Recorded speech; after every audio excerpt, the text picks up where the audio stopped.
नमस्कार, राम राम। मैं गुरमेल चौधरी, भाजपा जिला उपाध्यक्ष सोलन।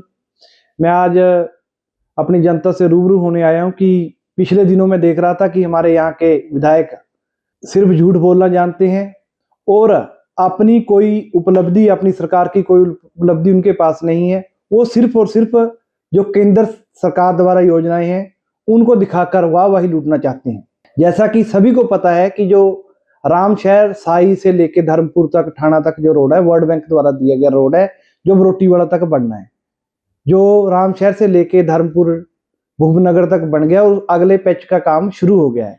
ये 210 करोड़ रुपए का समथिंग टेंडर था जो वर्ल्ड बैंक ने दिया है और 2020 में इसका जो है वो टेंडर हो गया था और 2021 में इसका कार्य शुरू हो गया था। तो मैं यहाँ के विधायक को पूछना चाहता हूँ कि 2020 और 21 में यहाँ पर किसकी सरकार थी? ये सिर्फ भाजपा द्वारा लाया हुआ टेंडर या वर्ल्ड बैंक द्वारा आया हुआ टेंडर है और हमारी सरकार के समय में इसका कार्य शुरू हुआ। आप अपने एसडीओ, अपने एक्शन को बुलाकर वहां पर क्या साबित करना चाहते हैं, जिसमें सब जनता को सब पता है कि इसमें राज्य सरकार का कोई रोल नहीं है। ये जो फंड है वर्ल्ड बैंक द्वारा आया है। तो मैं वर्ल्ड बैंक का और केंद्र सरकार का धन्यवाद करना चाहूंगा। विधायक जी, इसमें आपका धन्यवाद बनता नहीं। आपको चाहिए कि जो आपके राज्य के अंडर जो रोड आते हैं आप उनकी हालत देखिए। आप भी, हम भी डेली घूमते हैं, प्रतिदिन आप भी गांव में जाते हैं। तो एक टेंडर बता दीजिए कि आपने इस रोड का टेंडर कर दिया। कहीं कहीं पैच वर्क हुए, वो भी टूट गए। पैच वर्क में भी आप फेल हैं। आप लगा लो वर्धमान चौक से लेकर कोंडी, ठाणा, लोधी माजरा तक रोड की क्या हालत है। उसे लोधी माजरा से आप खरूनी तक लगा लो, रोड की क्या हालत है। यहाँ बरोटीवाला से कुल्हाड़ीवाला होते मंदाड़ा तक, कालपिंडा तक देख लो रोड की क्या हालत है। हरिपुर बाबा जी जो हमारे यहाँ के तीर्थ स्थान है, उस रोड की क्या हालत है। सिर्फ और सिर्फ वाहवाही लूटने से कुछ नहीं होगा। केंद्र सरकार की योजनाओं का क्रेडिट लेना बंद करें।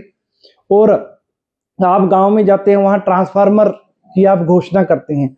वो ट्रांसफार्मर भी जो है वो केंद्र सरकार द्वारा जो RDSS स्कीम है उसके तहत आया हुआ फंड है, जो जिला सोलन को 100 करोड़ रुपया मिला था। और अभी अभी उसमें जो टेंडर है वो 8 करोड़ रुपए का टेंडर हुआ, जो फरवरी लास्ट में खुलना है। तो आप किस योजना की बात करते हैं? यदि मैं अपने एरिया के लोगों से भी अपील करना चाहता हूं कि यदि किसी चीज को आपको लगता है कि डाउटफुल है, तो आप RTI डालकर भी ये चीजें पता कर सकते हैं कि कौन सच बोल रहा है और कौन झूठ बोल रहा है। 100 करोड़ रुपए जो हमारे जिला को आया है वो सेंटर द्वारा आया है। 8 करोड़ रुपए का टेंडर जो है वो भी RDSS के तहत, वो भी सेंटर सरकार द्वारा हुआ है। और अभी बागबानिया में एक सब स्टेशन खुलेगा जो 53 करोड़ रुपए का है, उसका टेंडर हो चुका है, वो भी केंद्र सरकार द्वारा है। हिल टॉप इंडस्ट्री एरिया में एक सब स्टेशन खुलेगा जो 26 करोड़ की लागत से है, वो भी केंद्र सरकार है।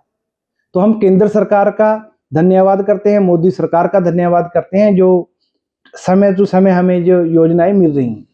बाकी यहाँ की सरकार के बारे में विधायक जी सब जानते हैं। आप एक इलेक्ट्रॉनिक मीटर लेकर आए जिसने लोगों की सांसें रोक दी हैं। लोगों का बिजली बिल भरने मुश्किल हो गए हैं। लोगों को पता नहीं लगता कि कब उनका जो बिजली का कनेक्शन है वो कब कट जाए, क्योंकि जो बिल है वो 3 गुना 4 गुना आ रहे हैं और उसकी व्यवस्था कोई बन नहीं रही। तो मैं विधायक से यही बोलना चाहता हूं कि आप अपने जो आपकी राज्य सरकार है उसकी योजनाओं को जनता में लाएं।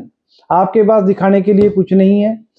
मैं खासकर BVN की बात करूं, JVR के पास सफाई का टेंडर है, वो बहुत हालत खराब है और 50 रुपए हर बिजली के बिल में, मीटर में ऐड होकर आ रहे हैं। अब लोगों की जेब से आप ले रहे हो, आपको 6 महीने या 1 साल हो गया वो लेते हुए, लेकिन सफाई की व्यवस्था वैसी की वैसी है। क्योंकि वो 50 रुपए, वो मेरे ख्याल में 45 से 50 लाख रुपए जो है वो बिजली बोर्ड डिपार्टमेंट उसको जा रहा है। तो उसकी सफाई की आप व्यवस्था करें, उसका हालत देखें और लोगों को बताएं कि जो आप लोगों से पैसा ले रहे हो उसकी सुविधा आप कैसे दे रहे हैं।